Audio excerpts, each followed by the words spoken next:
नमस्कार, स्वागत है। मैं हूं आर्किटेक्ट जितेंद्र त्रिपाठी और आपका स्वागत है मेरे चैनल नक्शेबाज पर।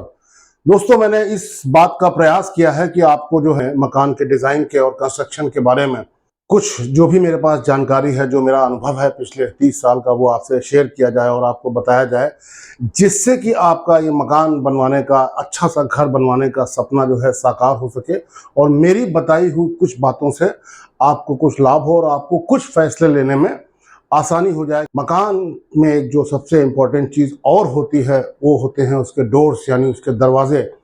उनकी जो ओपनिंग्स है, दरवाज़ों की ओपनिंग की कहाँ प्लेसमेंट होनी चाहिए, क्या उनका डिज़ाइन होना चाहिए, क्या उन दरवाज़ों का मटेरियल होना चाहिए, इसके बारे में आज आपसे डिस्कस करूंगा। तो देर बिल्कुल ना करते हुए बढ़ते हैं आगे अपने वीडियो की तरफ। और ये इतना खूबसूरत सा एक दरवाज़ा आप देख रहे हैं, ये इसका प्लेसमेंट बहुत ज़रूरी है। डिज़ाइन जब एक घर का होता है, उसी तरीके से ये किस मटेरियल का बना होना चाहिए, कौन सा दरवाज़ा मजबूत होता है, कौन सा दरवाज़ा कम मजबूत होता है, किस में खूबसूरती ज़्यादा होती है, किस में ड्यूरेबिलिटी ज़्यादा होती है, ये सब मैं आज आपको बताने वाला हूँ। तो ये दोस्तों दरवाजे के जो फंक्शंस हैं, door serves as a vital connection between एक रूम से दूसरे रूम में जाना। फिर घर की जो सिक्योरिटी है वो भी डोर्स पे निर्भर करती है। फिर डोर कितना मजबूत होना चाहिए वो सिक्योरिटी को डिसाइड करता है। Doors regulate the physical environment with in a space. फिर वो वेंटिलेशन, हवा का आना जाना, जो खिड़की काम करती है उसमें से कुछ काम जो है वो डोर भी करता है। तो ये एक अलग से एक दूसरा डिज़ाइन है डोर का, खूबसूरत डिज़ाइन। इन सब के बारे में, इन डिज़ाइंस के बारे में आपसे बात करूंगा। लेकिन उन सबसे पहले जो मैं बात करना चाहता हूं वो डोर का प्लेसमेंट।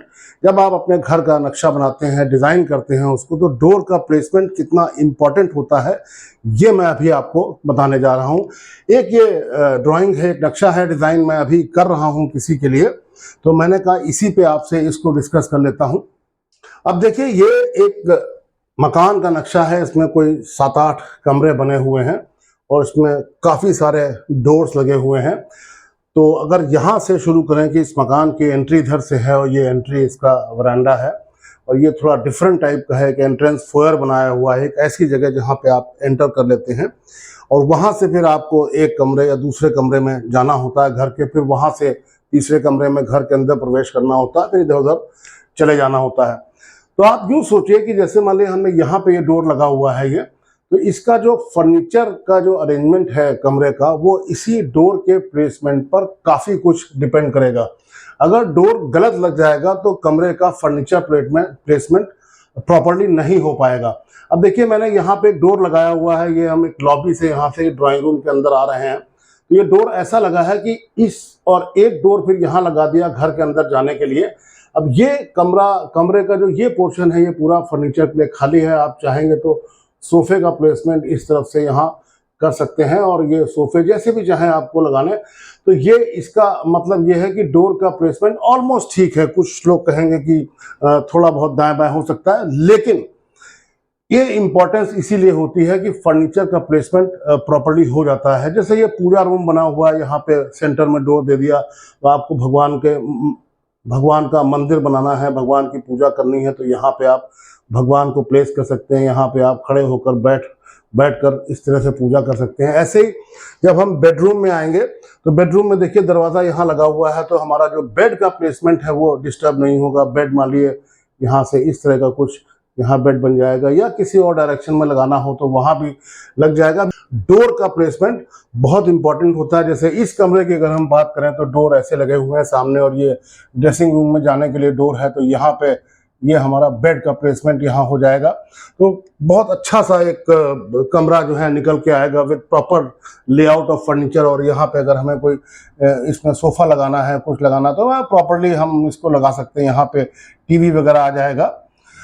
तो कहने का अर्थ ये है कि एक कमरा जब आप डिजाइन करते हैं तो उसमें डोर का प्लेसमेंट, अगर एक डोर है तो भी, दो डोर हैं तो भी, और 3 डोर हैं तो भी, डोर का प्लेसमेंट इस तरह से होना चाहिए कि उसका जो फर्नीचर का लेआउट है, अल्टीमेटली क्या होगा, घर आप कैसे यूज करेंगे। घर आप यूज करेंगे तो आपको सोफे पे बैठना होगा, बेड पे आपको लेटना होगा, चेयर पे बैठना होगा, और भी डाइनिंग टेबल पे खाना खाना होगा। तो अल्टीमेटली फर्नीचर को यूज करना होगा, और वो फर्नीचर अगर प्रॉपरली प्लेस्ड है उस कमरे में, तो आपके लिए रहने में काफी सुविधा होगी। और उस फर्नीचर को प्रॉपरली प्लेस करने के लिए उस रूम में जो डोर की लोकेशन है, जो डोर की पोजीशन है, वो काफी इंपॉर्टेंट होती है। तो मुझे लगता है कि एक नक्शे पे जो मैंने आपको बताया, डिजाइन पे जो प्लान होता है घर का, कि उसका प्लेसमेंट कितना जरूरी होता है। अब आगे बढ़ते हैं कि डोर कितने तरीके के होते हैं बेस्ड ऑन दी मटेरियल्स। ये देखिए, बहुत सारे मटेरियल्स हो सकते हैं। मैं कई बार अपने वीडियोस में कहता हूं कि सारी जानकारी एक वीडियो में दे पाना संभव नहीं है, लेकिन मैं इतनी जानकारी जरूर आपके लिए जुटा के ले आता हूं कि आपका जो सोचने का तरीका है, जो विजन है, वो पूरा क्लियर हो जाए और काफी कुछ फैसला लेने में आपको आसानी हो जाए। तो सबसे आसान जो होता है, सबसे कॉमन जो आपने सुना होगा, वो वुडन डोर होता है। वुडन डोर के बाद अब तो मेटेलिक डोर्स भी आ गए हैं। तो जो बहुत सारे डोर्स मेटेलिक होते हैं, जो चाइना से बन के आते हैं, इंडिया में भी थोड़ा बहुत वो बनने शुरू हो गए। बड़े खूबसूरत और बहुत ही वेल फंक्शनेबल जो है डोर्स होते हैं। उनके जो लैचेस हैं, लॉक्स हैं, वो बड़े अच्छे होते हैं। मैं चाइनीज डोर की बात कर रहा हूँ। और उसके बाद यूपीवीसी का डोर, अगर मैंने आपको पिछले अपने वीडियो में बताया था, अगर आपने देखा हो, तो यूपीवीसी की जो विंडोज हैं उस पर मैंने काफी जोर दिया था। क्या होता है यूपीवीसी का मटेरियल? अनप्लास्टिसाइज्ड पॉलीविनाइल क्लोराइड ये मटेरियल होता है। और इसके बारे में पूरा मैंने अपने पिछले जो विंडोज वाला वीडियो है उसमें बताया है, और काफी इस बात की वकालत की है कि अगर आप विंडोज लगाएं तो यूपीवीसी की विंडोज लगाएं, जो कि आज की डेट में काफी यूजफुल है। उसके बाद पीवीसी का डोर आता है। ये पॉलीविनाइल क्लोराइड है। इसके बारे में मैं भी आपको इसकी फोटो दिखाऊंगा, इसके बारे में बताऊंगा। फिर ग्लास डोर तो आप समझते ही हैं कि सीधा एक ग्लास का पल्ला हो गया, वो एक हिंज पे बॉटम पे लगा दिया और वो ऐसे ऐसे घूमता है, वो ग्लास का डोर होता है। इनको आप मिक्स एंड मैच भी कर सकते हैं कि अगर आपका फ्रेम जो है वो लकड़ी का हो गया या स्टील का हो गया और बीच में आपने ग्लास का पैनल लगा दिया, इसी तरीके से एल्युमिनियम डोर्स होते हैं। बहुत सारे मटेरियल्स हो सकते हैं और मैं ज़्यादा से ज़्यादा आपको बताने की कोशिश करूंगा। और जो डोर्स जिस तरह से मूव करते हैं, जिस तरह से चलते हैं, चलने का मतलब डोर यूं चलता है तो वो हिंज पे फिक्स है, जो कि आपके घरों में नॉर्मल दरवाजे ज़्यादातर वही होते हैं कि 4 हिंजेस लग गई और उसमें जो डोर है वो लेफ्ट राइट जो है वो घूम रहा है। इसी तरीके से जो इसको बोलते हैं हिंज्ड डोर, क्योंकि हिंज पे चलता है तो ये हिंज्ड डोर होता है। इसके बाद स्लाइडिंग डोर होता है। आपने हिंज डोर के अलावा जो सबसे ज़्यादा कॉमन आपने डोर देखा होगा वो स्लाइडिंग डोर देखा होगा। नीचे एक गाइड रेल हो गई, ऊपर एक टॉप रेल हो गई, उसी में डोर जो है इधर से इधर स्लाइड हो सकता है, खिसकाया जा सकता है। और ये स्लाइडिंग डोर वहाँ पे यूज होता है जहाँ पे हमको इस तरह से डोर को खोलने का कोई हमें जगह नहीं मिल रही है, तो ये जगह को सेव करता है, क्योंकि इतनी जगह में ये मूव कर सकता है। और किसी को अगर शौक है, पसंद है स्लाइडिंग डोर, तो वो जगह वाली बात खत्म हो जाती है। अगर आपकी पसंद है तो आप लगा ही सकते हैं। काफ़ी खूबसूरत और काफ़ी वर्केबल होते हैं ये भी। तो जैसे स्लाइडिंग डोर हो गया, वैसे ये स्विंग डोर होता है। स्विंग डोर जैसे ये स्विंग डोर, इधर भी घुमा उधर भी घुमा, ये 180 डिग्री पे घूम सकता है। इस तरफ भी खुलेगा और इस तरफ भी खुलेगा। ये एक स्विंग डोर का सीधा सीधा एग्जाम्पल है, बड़ी अच्छी तरीके से आपको समझ में आ जाएगा। और रिवॉल्विंग डोर, वो जो कभी आपने मॉल्स में देखा होगा कि एक पिन पे और ऊपर एक पिन पे लगा हुआ ऐसे दरवाजा घूम रहा है और आप उसी के बीच से इधर से लोग निकल रहे हैं, उधर से लोग आ रहे हैं, उसको रिवॉल्विंग डोर बोलते हैं। काफ़ी जगह आपने बड़ी बिल्डिंग्स में, ऑफिस बिल्डिंग्स में, मॉल्स में, शायद किसी हॉस्पिटल में इन डोर्स को आप देख सकते हैं। और ये स्लाइडिंग फोल्डिंग डोर होता है, जो डोर स्लाइड भी हो जाए और फोल्ड भी हो जाए। उसके पल्ले जो है ऐसे एक पिन पे लगे होते हैं, ये ऐसे ये स्लाइड भी होता है, ऐसे ये फोल्ड भी होता है। तो ये स्लाइडिंग फोल्डिंग डोर होता है। ये यूं ही आपकी जानकारी के लिए बता दिया। घर में डिजाइन करते समय ये बात बहुत जरूरी है कि जो दरवाजे बाहर खुलते हैं, यानी कि जिन दरवाजों से आप घर के बाहर निकल जाते हैं, वो दरवाजे कम से कम होने चाहिए। उसका कारण ये है कि एज एन आर्किटेक्ट, चूंकि इतने साल की मैं प्रैक्टिस कर चुका हूं, तो जब आप रात में सोने जाते हैं तो आप अपने घर की सिक्योरिटी के लिए वो डोर को लॉक करते हैं। अगर घर में एक ही दरवाजा है जो बाहर खुल रहा है, तो आपने एक ही दरवाजा लॉक किया और आपका घर जो है पूरी तरह से सिक्योर्ड हो गया। घर में अगर 2 दरवाजे बाहर खुल रहे हैं या 2 से ज़्यादा दरवाजे बाहर खुल रहे हैं, तो उन सारे दरवाजों को आपको लॉक करना पड़ेगा, तब जाके आपका घर जो है फुल्ली सिक्योर हो पाएगा। तो ये ध्यान रखिएगा कि बहुत ज़्यादा दरवाजे डायरेक्टली घर के बाहर ना खुलें। तो सबसे पहला डोर जो मैं आपसे डिस्कस करना चाहता हूं, जो आपने देखा भी होगा, वो पैनल डोर होता है। मतलब डोर के अंदर एक पैनल होता है। पैनल किसको कहते हैं? जैसे ये डोर का फ्रेम हो गया और ये जो चीज है ये पैनल हो गई। अब ये पैनल जैसे यहाँ पे ग्लास का दिखाया गया है, ये पैनल ग्लास का भी हो सकता है और ये लकड़ी के किसी बोर्ड का भी हो सकता है, जो बहुत सारे तरीके के उपलब्ध हैं बाजार में। ये एक और पैनल हो गया, ये एक और पैनल हो गया। तो अगर अपनी आर्किटेक्ट की भाषा में कहें तो ये 3 पैनल डोर हो गया। 1 पैनल, 2 पैनल, 3 पैनल। यहाँ पे देखिए ये 4 पैनल डोर है। 1 पैनल, 2 पैनल, 3 पैनल, 4 पैनल, ये भी 4 पैनल डोर है। ध्यान रहे इस बात का कि जिस भी डोर में बहुत ज्यादा पैनल्स होंगे तो उसमें उतने ही ज्यादा जॉइंट्स होंगे, उतनी ही ज्यादा उसमें कारीगरी होगी, लेकिन वो डोर कमजोर होता चला जाएगा, क्योंकि इतने सारे जॉइंट्स होंगे, इतने सारे इसमें मेंबर्स होंगे जो मिल के डोर को बना रहे होंगे। तो ये तय बात है, हो सकता है वो खूबसूरत लगे आपको, लेकिन उसकी जो स्ट्रेंथ है, जो उसकी जो ताकत है, वो कम रहेगी हमेशा। और ये जो पैनल डोर है, ये बाजार में बने बनाए भी आते हैं, काफी सारे इसके मटेरियल्स हैं, मैं उन पे अभी नहीं जाऊंगा। लेकिन आपने जो देखा होगा वो टीक वुड के जो पैनल डोर्स हैं, सबसे ज्यादा कॉमन आपने देखे होंगे। कई बार ऐसा होता है इसमें बहुत सारे पैनल्स हो जाते हैं खूबसूरत बनाने के लिए, तो वो भी अपने आप में एक डिजाइन है। और टीक वुड का ये है कि वो उसको आपको पॉलिश करना पड़ेगा। बड़ी अच्छी लकड़ी होती है, बड़ी ड्यूरेबल होती है, दीमक वीमक का उस पर असर होता नहीं है। तो ये तो पैनल डोर की मैंने आपको इंट्रोडक्शन इसका दे दिया है। और चलते हैं जो अब सबसे ज्यादा मजबूत डोर कौन सा होता है मेरी नजर में। आपने देखा होगा बाजार में ब्लॉक बोर्ड मिलता है, जो फ्लश डोर जिसको बोलते हैं। वो प्लाई का एक मोटा सा प्लैंक होता है। उसकी थिकनेस जो है वेरी करती रहती है, कभी वो 25 mm का होगा, कभी 32 mm का होगा, हो सकता है कि 2 इंच का भी हो जाए, यानी कि 50 mm। तो वो कुछ इस तरह का, जब बाजार में आप देखने जाएंगे तो वो इस तरह का कुछ डोर दिखता है। और इसकी मोटाई जो है वही जो मैंने अभी आपको बताया, 25 mm भी हो सकती है, 32 mm भी हो सकती है, 38 mm भी हो सकती है, 50 mm भी हो सकती है। मेरी नज़र में जितना मैंने प्रैक्टिस किया है, जितना मैंने अनुभव पाया है, इससे मजबूत डोर कोई है नहीं, अनलेस अदरवाइज वो स्टील का डोर हो या मेटल का डोर हो।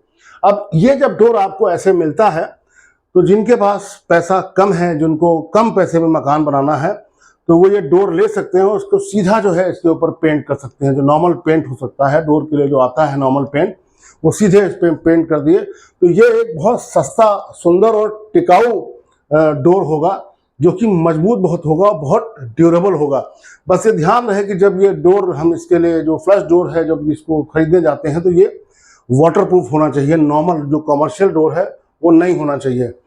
अब इसकी खूबी ये है इस डोर की कि इसको आपने एक बार, तो ऐसा हुआ कि आपने इसको पेंट कर दिया और आप चाहें तो इस पे जो आपकी भाषा में जिसको बोलते हैं माइका, इसके ऊपर लगा देना, जो हम लोग अपनी भाषा में लैमिनेशन बोलते हैं।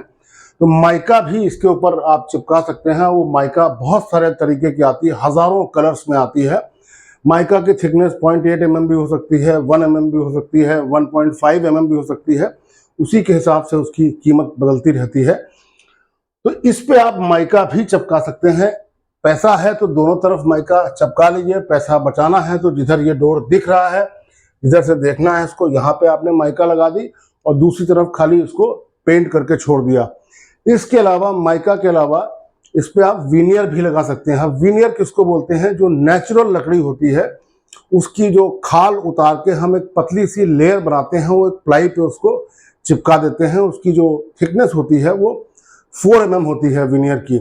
तो वो जो नेचुरल लुक अगर लकड़ी का आपको चाहिए है, वो बहुत खूबसूरत होता है। तो इसी फ्लश डोर के ऊपर आपने 25 mm का फ्लश डोर ले लिया, 4 mm का विनियर इसके ऊपर चिपका दिया, तो इसकी थिकनेस कुल हो गई 29 mm या थोड़ी उससे ज्यादा हो गई। और उसके बाद उस विनियर को आपने इस तरीके से पॉलिश करके फिनिश कर दिया। और ये बहुत सारे टेक्सचर्स में, बहुत सारे कलर्स में, बहुत सारे डिजाइन्स में विनियर्स आते हैं, क्योंकि लकड़ी की तो कोई सीमा है नहीं, वो किसी का भी विनियर हो सकता है, किसी भी प्रकार की लकड़ी का विनियर हो सकता है। वो सब बदलते रहते हैं उनके टेक्सचर। तो एक तो ये विनियर हो गया, एक ये विनियर हो गया, एक ये विनियर हो गया। और विनियर में भी अगर डिजाइन कराना है तो इस तरह से काट के भी विनियर, किसी विनियर को लिया, इस तरह से काट के इसके ऊपर चिपका दिया, फिर इसको छोड़ दिया डिजाइन करके, यहाँ पे दूसरे कलर का विनियर लगा दिया और इस तरह की कोई डिज़ाइन बना दी और फिर इसमें यहाँ ये मेटेलिक माइका भी आपने लगा दी, तो बहुत सारे परम्यूटेशन कॉम्बिनेशन, जो मैं कंपोजिट डोर की भी बात कर रहा था, ये एक तरीके से कंपोजिट डोर है, क्योंकि फ्लश डोर के ऊपर आपने एक तरफ तो दूसरे कलर का विनियर लगा दिया, इधर तीसरे कलर का विनियर लगा दिया, और इधर जो है कोई माइका या मेटेलिक माइका लगा दी। तो इस तरह से आप अपना परम्यूटेशन कॉम्बिनेशन कोई भी, जिसे कहते हैं जुगाड़ भिड़ा के, कितना भी खूबसूरत डोर बना सकते हैं। ये लैमिनेटेड डोर का जो फोटोग्राफ है उसी का एग्जांपल आपको दे रहा हूँ, दिखता ऐसा है फ्लश डोर। और ये फ्लश डोर के अंदर का कंपोजिशन इस तरह का होता है कि इसमें भी पूरा डोर के हिसाब से उसका फ्रेम होता है, इसमें एक पार्टिकल बोर्ड का अंदर जो है फिलिंग होती है, और उसके बाद इसके ऊपर ये जो इसका फेस जो है वो अगेन वो एक विनियर होता है। इसका जो फेस है उस पर एक विनियर लगा होता है, फिर इसी फेस विनियर पे जो मैंने अभी पिछले उसमें दिखाया था, आप या तो पेंट कर सकते हैं या माइका लगा सकते हैं या विनियर लगा सकते हैं, ये उसके अंदर का स्ट्रक्चर हो जाता है। बट ये काफ़ी मजबूत होता है, और चूंकि इसकी थिकनेस 25 mm से कम होती नहीं है, फ्लश डोर जिसे कहते हैं, तो इसका जो बेसिक स्ट्रेंथ है वो समझ लिए 25 mm की लकड़ी के टुकड़े के बराबर होती है। फिर इसकी जो थिकनेस है वो बढ़ती जाती है, जैसे जैसे इसको यूज़ करना हो, जिस हिसाब से यूज़ करना हो उस हिसाब से इसकी थिकनेस आप बढ़ा सकते हैं, और थिकनेस के हिसाब से इसकी कीमत भी बढ़ती रहती है। ये एक एग्जांपल है वुडन लूवर डोर्स का। लूवर्स इनको कहते हैं, पतले पतले पट्टे जो है ये लगा दिए जाते हैं, इनमें आपस में गैप होता है, जिससे कि इधर की हवा उधर पास हो जाए, उधर की हवा इधर पास हो जाए। तो ये एक दो कमरे के बीच में ये हवा का कनेक्शन होता है, या यूं कहें कि क्लाइमेट का कनेक्शन होता है, क्योंकि यहाँ की गर्मी भी उधर जा सकती है हवा के साथ, और उधर की ठंडक अगर है तो वो हवा के साथ इधर आ सकती है। ये अपने आप में एक डिज़ाइन है। और जैसा कि मैंने बताया था कि शुरुआत में कि पैनल डोर्स क्या होते हैं, तो देखिए ये भी पैनल डोर्स का ही एक एग्जांपल है। ये एक पैनल बना हुआ है और यहाँ पे पैनल की जगह आपने जो है लूवर्स लगा दिए। तो अगर आपको ज़रूरत है इस तरह की, एक कमरे से दूसरे कमरे के बीच में कोई कनेक्शन चाहिए, तो आप लूवर डोर्स भी लगा सकते हैं। इसमें यह भी है कि एक कमरे में बैठे हैं तो दूसरे कमरे में, क्योंकि हवा यहाँ से आराम से निकल रही है, तो आवाज़ का जो है आवागमन हो सकता है। अब मैंने आपसे जिक्र किया था मेटल डोर्स का। ये आजकल चाइना से बहुत आ रहे हैं मेटल डोर्स, और बहुत ही खूबसूरत और बहुत ही बढ़िया इनके जो हैंडल्स हैं और लॉकिंग सिस्टम है, ये बहुत ही खूबसूरत। ये आप देख ही सकते हैं, इस तरह के आते हैं। इनका मतलब ये नहीं है कि आप ये समझ लें कि पूरा ही ये मेटल का बना हुआ है। इसमें क्या होता है, एक स्टील की 0.6 mm या 0.8 mm की चादर जो है, इस किसी अंदर मटेरियल कुछ और होगा, उसके ऊपर 0.6 mm या 0.8 mm की स्टील की चादर से इसको कवर कर दिया जाता है। और वो चादर इतनी खूबसूरत होती है जो आपको ऐसी दिखाई पड़ती है। उसी चादर के ऊपर इस तरह का डिज़ाइन जो है बन जाता है। कहीं कहीं उस चादर को अगर आपने रोक दिया, दूसरी कोई चादर लगा दी, उसमें कोई और डिज़ाइन है, तो बट ये स्टील का ही डोर कहलाता है, मेटल का ही डोर कहलाता है। इसमें इस तरह का भी डिज़ाइन हो सकता है, बड़ा खूबसूरत इनके डिज़ाइन होते हैं। बट इसमें एक समस्या ये है कि ये जिस वक्त आप लगाएंगे तो इसी के हिसाब से इसकी चौखट आपको लगानी पड़ेगी, तभी उसमें दरवाज़ा जो है फिट हो पाएगा, चल पाएगा। इसमें सबसे बड़ी समस्या है कि 2-4 साल तक तो दरवाज़ा बड़ा अच्छा चलता है, और उसके बाद जब इसमें प्रॉब्लम्स आती हैं, कहीं इसका लॉक खराब हो गया, कहीं लॉकिंग सिस्टम खराब हो गया, कहीं चाबी खराब हो गई, तो जिस आदमी ने आपको इसको सप्लाई किया है, तो हो सकता है कि उसके पास सर्विसेज का या सर्विसिंग का इतना वर्कफोर्स ना हो कि वो टाइमली आपको सर्विस दे पाए। और हो सकता है कि जब तक 5 साल बाद या 6 साल बाद आपके यहाँ ये प्रॉब्लम आई, उस शख्स ने इन दरवाज़ों को बेचना ही बंद कर दिया हो। उसकी जो चाइना से या किसी भी कंट्री से जहाँ से उनको इंपोर्ट कर रहा है, वहाँ से उनकी बात ही खत्म हो चुकी हो। इन दरवाज़ों को लगाने के पहले ये ज़रूर देख लिए कि अगर कभी सर्विसिंग की ज़रूरत हुई, कभी कोई लॉक खराब हो गया, कभी कोई खराबी आ गई, कभी कोई स्टेन पड़ गया, कोई भी दिक्कत हो गई, तो वो आदमी जहाँ से आप ले रहे हैं वो इनको ठीक करा पाएगा कि नहीं। अदरवाइज ये बहुत अच्छे हैं और देखने में भी बहुत अच्छे हैं, और बिल्कुल एकदम से एयर टाइट भी हैं और साउंड प्रूफ भी हैं। इधर से आवाज़ उधर नहीं जाएगी, एसी का लॉस इधर से उधर नहीं होगा, हर तरीके से अच्छे हैं। बस एक ही कमी जो मैंने आपको बताई, खूबसूरती में भी इनका कोई जवाब नहीं। ये तो 3 डिज़ाइन मैंने आपको दिखाई, इस तरह के हज़ारों डिज़ाइन संभव हैं, और कोई ना कोई डिज़ाइन निश्चित रूप से आपको क्लिक कर जाएगा, आपको ज़रूर पसंद आएगा। और जैसा मैंने आपको बताया था, अनप्लास्टिसाइज्ड PVC, अनप्लास्टिसाइज पॉलीविनाइल क्लोराइड। ये उसके दरवाजे हैं, ये उसी का फ्रेम है और ये उसी के दरवाजे हैं। ये इतना अच्छा मटेरियल है। मैं विंडोज़ के बारे में जब चर्चा कर रहा था तब भी मैंने बताया था, क्योंकि एक ऐसा मटेरियल है जो कि बहुत ड्यूरेबल है और इकोनॉमिकली बड़ा वायबल है। और ना तो इस पर पानी का कोई असर होता है, ना इसमें कोई दीमक, बोरर, कोई कीड़ा वगैरह कोई उस तरह का कोई असर नहीं होता, ना इस पर कोई जंग लगने का, कोई कोरोजन का कोई असर होता है। और हीट को भी प्रॉपरली, जैसे मान लीजिए सर्दियों में टेम्परेचर आपका 2-3 डिग्री हो जाता है और गर्मियों में 40-45 डिग्री हो जाता है, तो उस टेम्परेचर की रेंज को भी ये बियर करने में सक्षम है। बहुत अच्छा दरवाज़ा है और बहुत ही बढ़िया ये मटेरियल है और गजब की इसकी जो है ड्यूरेबिलिटी है। उसी तरीके से थोड़ा सस्ते में आएंगे तो ये पीवीसी डोर है। पीवीसी आप समझते ही हैं कि पीवीसी का मटेरियल है, उसको किसी भी शेप में ढाल लीजिए, किसी भी डिज़ाइन में ढाल लीजिए और जैसा चाहें उसके ऊपर कलर चढ़ा दिए, जैसा चाहें उसके ऊपर टेक्सचर चढ़ा दिए। ये देखिए, ये अलग सा एक टेक्सचर है, ये अलग सा कोई टेक्सचर है, ये अलग सा कोई कलर है। ये वाइट कलर भी हो सकता है, कोई आपको और भी कलर पसंद हो तो वैसा भी हो सकता है। और ये इस तरीके के इसके डिज़ाइंस हैं, ये एक के ऊपर एक तमाम सारे डोर्स रखे हुए हैं। तो ये भी काफ़ी वायबल हैं और काफ़ी ड्यूरेबल है। हालांकि यूपीवीसी के कंपैरिजन में उतना ड्यूरेबल नहीं है और ये काफ़ी सस्ते भी हैं। इनकी कीमत के बारे में बताऊंगा अभी आपको। और ये ग्लास डोर, जैसा कि नाम से आप देख ही रहे हैं कि फ्रेम हो गया एक तरफ और जो भी उसके पैनल्स हैं उसमें ग्लास जो भी चाहे डिज़ाइन कर लीजिए। और इस तरह का भी डिज़ाइन हो सकता है, फिर ये चाहे लकड़ी हो, फिर ये चाहे यूपीवीसी हो, फिर ये चाहे पीवीसी हो, फिर ये चाहे मेटल हो, कोई भी मटेरियल हो, ये ग्लास तो उसमें लग ही जाता है। तो ये जहाँ जहाँ इनकी ज़रूरत है, ऐसे एरियाज में जहाँ सिक्योरिटी की कोई बहुत ज़्यादा दिक्कत नहीं है, वहाँ पे ग्लास डोर भी लगा सकते हैं। लेकिन हाँ, जहाँ सिक्योरिटी की दिक्कत है वहाँ ग्लास डोर्स बिल्कुल नहीं चलेंगे। ग्लास डोर्स का एक एप्लीकेशन ये भी है कि अगर आपके घर के सामने कोई लॉन है, कोई पूल है, अच्छा सा व्यू मिल रहा है और अगर आपका घर सुरक्षित है तो आप ये डोर्स लगा सकते हैं, जिससे कि आप बढ़िया सा व्यू जो है चारों तरफ का देख सकें।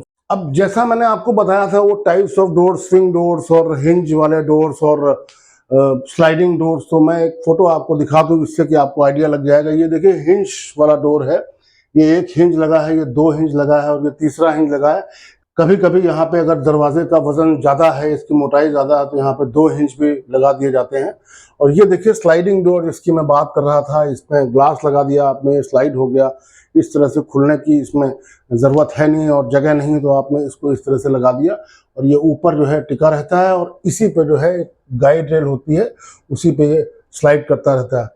ये कंपोजिट डोर है। कंपोजिट डोर है मतलब ये मेटेलिक का पार्ट हो गया, ये ग्लास का पार्ट हो गया, ये फ्रेम किसी और का हो गया, तो आप मिक्स एंड मैच कर सकते हैं। बट देखिए कितना खूबसूरत है। ये स्लाइडिंग डोर हो गया, कंपोजिट डोर, वो हिंज डोर हो गया।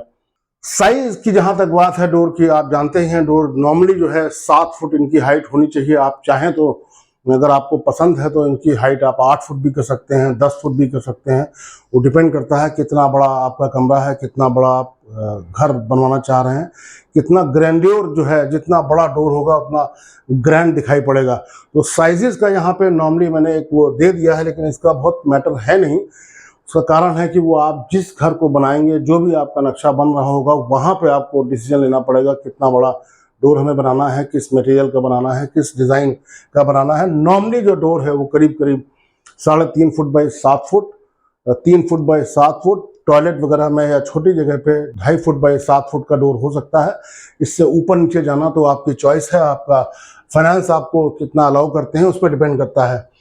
पैनल डोर जिसकी मैं बात कर रहा था, टीक का पैनल डोर जो है, अगर हम इसकी कीमत निकालें तो यूँ समझ लिए करीब करीब 12,000 रुपये का डोर पड़ेगा। इसके अलावा इसमें जो है इसका हार्डवेयर का खर्चा होगा, इसके हिंजिस का खर्चा होगा, जो भी चीज़ें हैं इसकी पॉलिशिंग का खर्चा होगा। तो ये काफ़ी महंगा डोर होता है। तो करीब करीब 20,000 रुपये से कम का इसका डोर पड़ना नहीं चाहिए टीक का। और ये काफ़ी ड्यूरेबल, काफ़ी खूबसूरत, काफ़ी अच्छा डोर होता है टीक का। फ्लश डोर जो मैंने अभी आपको दिखाया था, जिस पे आप माइका लगा सकते हैं ऊपर, जिस पे खाली पेंट भी कर सकते हैं, माइका लगा लें या उस पर विनियर लगा लें, फिर विनियर पे पॉलिश कर लें, तो वो जो सबसे सस्ता फ्लश डोर होगा वो होगा 5,000 से 6,000 रुपये के आसपास। और इसको जैसे जैसे आप इसमें माइका लगाएंगे, तो अगर एक तरफ माइका लगाई तो करीब करीब 1,000 रुपये, 1,200 रुपये बढ़ जाएगा। और माइका की थिकनेस पे उसकी कीमत डिपेंड करती है। दूसरी तरफ माइका लगाई तो वो डबल हो जाएगा पैसा। और इसके अलावा इसका जो हार्डवेयर है, हैंडल है, सिटकनी है, वो सब भी उसकी कीमत इसमें आएगी। UPVC डोर लगभग 12 से 15 हज़ार रुपये का आता है। ये एक नॉर्मल साइज की बात कर रहा हूँ, 1 मीटर या यूँ समझ लिए 3.5 फुट बाई 7 फुट के डोर की मैं बात कर रहा हूँ, ये आएगा। और इसमें जो है, इसमें जो इसके जो हार्डवेयर वगैरह है वो सब शामिल है, क्योंकि UPVC का जब डोर मिलेगा, जब विंडोज मिलेंगी, तो हार्डवेयर उसी के साथ आता है। उसका हिंज और उसका जो मूवमेंट का मैकेनिज्म है वो सब उसी के साथ ही आता है। थोड़ा बहुत ये प्राइस जो है डिपेंडिंग अपॉन द लोकेशन और मार्केट थोड़ा बहुत ये वेरी कर सकता है। PVC डोर जो मैंने बताया आपको, वो किसी भी सांचे में ढाल दीजिए, किसी भी कलर में, किसी भी डिज़ाइन में, उसका दरवाज़ा जो है करीब 3000 से 4000। लेकिन देखिए, ये सब चीज़ें डिपेंड करती हैं कि दरवाजे की थिकनेस क्या है, दरवाजे का साइज़ क्या है। ये मैंने एक नॉर्मल सा दरवाज़ा लिया है, 3 फुट बाई 7 फुट मान लीजिए, 3.5 फुट बाई 7 फुट मान लिए, थिकनेस मान लिए 25 mm है या 32 mm मान लिए। 25 mm को 1 इंच कहते हैं, 32 mm को 1.25 इंच कहते हैं। थिकनेस बढ़ाएंगे तो उसकी कीमत बढ़ेगी, साइज बढ़ाएंगे तो इसकी कीमत बढ़ेगी, तो थोड़ा बहुत ऊपर नीचे हो सकता है। इसमें बहुत वेरिएशन है। मेटल डोर जो मैंने बताया था बड़े खूबसूरत हैं, जिसपे 0.6 mm की मेटल की एक चादर चढ़ा दी जाती है। वो 0.8 mm भी हो सकती है, तो उस पर डिपेंड करेगा। फिर वो मेटल की जो चादर है वो ग्लॉसी है कि मैट फिनिश है, उसमें अपने आप में कौन सा डिज़ाइन बना हुआ है, इन सब पे वो डिपेंड करेगा। तो ये डोर्स खूबसूरत बहुत होते हैं और बहुत ठीक ठाक इनकी कीमत भी होती है। लेकिन इनमें जो है वो जो मैकेनिज्म है, लॉकिंग का मैकेनिज्म और हिंज वगैरह जो भी है, इसकी कीमत में शामिल है। इसमें भी depending upon the market, depending upon the location, ये थोड़ा बहुत वेरिएशन हो सकता है 5000 रुपये तक का। मगर ये डोर्स बहुत ही ड्यूरेबल और बहुत ही रफ एंड टफ होते हैं, और देखने में तो इनका कोई सानी ही नहीं, बहुत ही लाजवाब इनका जो है लुक है वो आता है। ये देखिए, एक लास्ट स्लाइड जो है हमारी, कितना खूबसूरत सा डोर है, इसको ऐसा लगता है देखते ही रहें। ये सब आर्किटेक्ट्स का और हमारे डिज़ाइनर्स का क्रिएशन है कि इतना अच्छा कभी कभी बना देते हैं कि देखने से जो है नज़र भरती नहीं है। तो आप भी इतने सारे डोर्स के डिज़ाइन, इतने सारे डोर्स के मैकेनिज्म, कहीं कोई ऐसे खुल रहा है, कहीं कोई स्लाइड कर रहा है, कहीं कोई स्लाइडिंग फोल्डिंग डोर है, और भी तरीके का है, रिवॉल्विंग डोर है। घरों में जो है वो डोर यही होंगे, हिंज वाले डोर्स होंगे या स्लाइडिंग डोर। बहुत ज़्यादा, इससे ज़्यादा वेरिएशन हो नहीं सकता। लेकिन हाँ, जो मटेरियल का वेरिएशन है वो मैंने सब आपको बता दिया। इसके अलावा बहुत तरीके के डोर्स आते हैं, लेकिन वो घर के लिए सूटेबल नहीं है, उपयुक्त नहीं है। घरों में जो डोर्स लगने चाहिए वो इन्हीं में से आपको चूज़ करने होंगे, ज़्यादातर ऐसा माना जाता है। तो दोस्तों, मुझे लगता है कि ये जो मैंने मेहनत से आपके लिए एक प्रेजेंटेशन बनाया है, ये आपके लिए काफ़ी एडवांटेजेस होगा, काफ़ी लाभप्रद होगा। और जब भी आप अपना घर बनवाने के लिए चलेंगे, जब भी आप अपना घर बनवाने के लिए सोचेंगे, या आपका कोई शुभचिंतक या दोस्त यार मित्र अपना घर बनवाने के लिए सोचेगा, तो आप इसके बेसिस पर फैसला लेंगे या उनको एडवाइस कर सकते हैं। मेरा ये प्रेजेंटेशन आपको पसंद आया हो तो मेरे इस चैनल नक्शेबाज को लाइक करें, सब्सक्राइब करें और शेयर भी करें। और ये प्रेजेंटेशन कैसा लगा अपने कमेंट भी दें। दोस्तों, अपना ख्याल रखिएगा। बहुत बहुत शुभकामनाएं। नमस्कार।